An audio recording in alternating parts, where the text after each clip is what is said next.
राहुल गांधी भी डटे हुए हैं थाने के अंदर। संसद मार्ग थाने में राहुल गांधी का धरना चल रहा है। 2.5 घंटे से 2 घंटे से ऊपर हो चुका है। राहुल गांधी बैठे ही हुए हैं, इसी कुर्सी पर बैठे हुए हैं पिछले 2.25 घंटे से। वो उनके साथ 20 जुलाई को छात्रों के प्रदर्शन में दिल्ली में घायल हुए साहिल लोचब नाम के शख्स हैं, जिनका दावा है कि उनको पैलेट गन से चोट लगी है, उनकी आंख खराब हुई है, उनके शरीर में दर्जनों छर्रे लगे हैं। इसकी उन्होंने मेडिकल की रिपोर्ट भी दिखा दी है। और राहुल गांधी ने मीडिया से बात की और उन्होंने कहा कि और कुछ नहीं चाह रहे हैं, हम केवल एक FIR डिमांड कर रहे हैं और कुछ नहीं।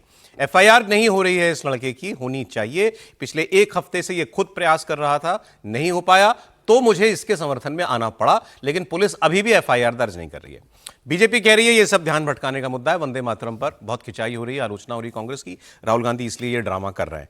लेकिन अब फैसला तो कहीं भी करना ही पड़ेगा, पुलिस को ही करना पड़ेगा। थाने में बैठे हैं वो कि आगे करना क्या है। इनडेफिनेटली तो ये चलने दिया नहीं जा सकता। हमारे रिपोर्टर्स इस वक्त वहां पर मौजूद हैं, अगर लाइव जुड़े हुए हमारे साथ तो उनके पास हम जा सकते हैं। बताया जाए जरा जी। अतुल भाटिया जुड़े हुए हैं हमारे साथ। अतुल भाई, 2-2.5 घंटे का वक्त बीत चुका है सर, अब तो पुलिस ने कुछ तय किया होगा, करना क्या है आगे?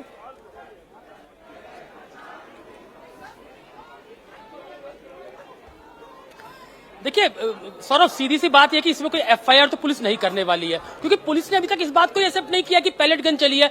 विपक्ष और छात्र लगातार इस बात को कह रहे हैं कि पैलेट गन चली है। और साहिल नाम का शख्स जिसके साथ राहुल गांधी ने पहले भी प्रेस कॉन्फ्रेंस की थी और आज भी उसके साथ ही थाने आए हैं। तो पहले तो क्योंकि सुप्रीम कोर्ट में भी जब ये मैटर पहुंचा तो वहां पर भी ये बात कही गई थी कि आखिर पैलेट गन चलाने के लिए क्या SOPs होते हैं, इस पे केंद्र जवाब दे। तो उसको सुप्रीम कोर्ट में जवाब देना है। तो यहाँ पर भी लगातार ब्रीफिंग राहुल गांधी और बकायदा जो तमाम नेता, क्योंकि जयराम रमेश भी यहाँ पर है, सुप्रिया सिनेत यहाँ पर है, तो उनको भी बताया गया है कि इसमें कोई FIR बनती नहीं है। जो कंप्लेंट उन्होंने दी है उसको रिसीव कर लिया गया है। पहले जो मामले हैं जिस तरह के जंतर मंतर के अंदर जो प्रोटेस्ट हुए थे, और उसके पूरे सभी मामलों की जांच जो है वो दिल्ली पुलिस की क्राइम ब्रांच कर रही है। और जो असामाजिक तत्व जिस तरीके से लगातार पुलिस ये कह रही थी, उन्होंने सुप्रीम कोर्ट के अंदर भी बोला कि प्रोटेस्ट के अंदर कई छात्र जो है असामाजिक तत्व वहां पर पहुंच गए थे, उसकी जांच जो है स्पेशल सेल कर रही है। तो पुलिस अभी तक ने ये नहीं माना है, चाहे वो सुप्रीम कोर्ट हो, हाई कोर्ट हो, कहीं इस बात को नहीं माना है कि यहाँ पर पैलेट गन चली। लेकिन छात्र और विपक्ष लगातार इस बात को कह रहे हैं। तो अब पुलिस का कहना यह है कि हमने भी कई चीजें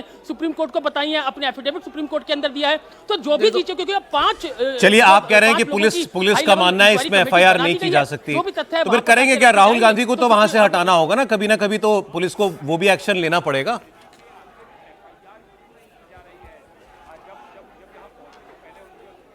बिल्कुल, देखिए पहले भी हमने देखा था कि प्रधानमंत्री आवास के बाहर बैठे थे तो तमाम आला पुलिस अधिकारी वहां पर पहुंचे थे, राहुल गांधी को समझाने की कोशिश की गई थी। और जब राहुल गांधी नहीं माने थे तो बाकायदा बल प्रयोग करके वहां पर राहुल गांधी, प्रियंका गांधी, तमाम लोगों को वहां से हटाया गया था। तो अभी क्या स्ट्रेटेजी बनती है? क्योंकि मैंने पहले ही बताया था सौरभ कि अनुराग कुमार जो दिल्ली पुलिस कमिश्नर है वो बाकायदा पुलिस हेडक्वार्टर के अंदर मीटिंग ले रहे हैं और दोनों लॉ एंड ऑर्डर, चाहे जो देवेश श्रीवास्तव है वो उनके साथ मीटिंग में है। तो अगर राहुल गांधी जिद पर अड़ते हैं कि वो यहीं बैठे रहेंगे जब तक FIR दर्ज नहीं होगी, तो निश्चित रूप से पुलिस जो है वो यहाँ से उनको हटाने की कोशिश करेगी।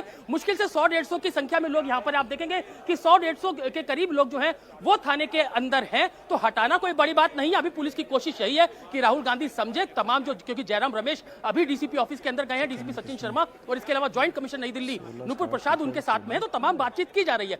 सीधा बता दिया गया है कि FIR इस पूरे मामले के अंदर दर्ज नहीं हो सकती, क्योंकि पुलिस इस बात को नहीं मानती कि पैलेट गन का इस्तेमाल हुआ है। मामला जो है वो सुप्रीम कोर्ट में चल रहा है। पुलिस ने अपना जो भी बात कहनी थी वो सुप्रीम कोर्ट में हलफनामे के जरिए उन्होंने कह दिया। अब जो 5 सदस्य जो कमेटी बनाई है सुप्रीम कोर्ट ने, उसमें तमाम ठीक है अतुल, ठीक है अतुल, मैं आता हूं आपके पास।